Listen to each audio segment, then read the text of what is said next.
Hey guys! In this video, I'm gonna show you how to delete Google account from Android phone. So let's get into it.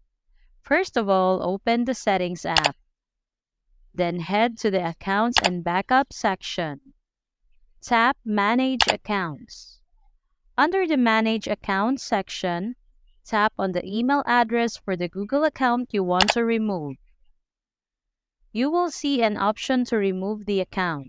Hit the Remove Account button. Review the new pop-up, then tap Remove Account to confirm your action. When you remove the account from your phone, all the details on the device will be gone. This means you will not be able to see things that sync with the account like emails, contacts, settings, app data, and more. So it is always a good thing to first back up all the data before removing the account from your smartphone. So that's all for this video, guys. If this video was helpful, please give us a like. And don't forget to subscribe to our channel so you don't miss out our new uploads. Thanks for watching, and I will see you in the next one.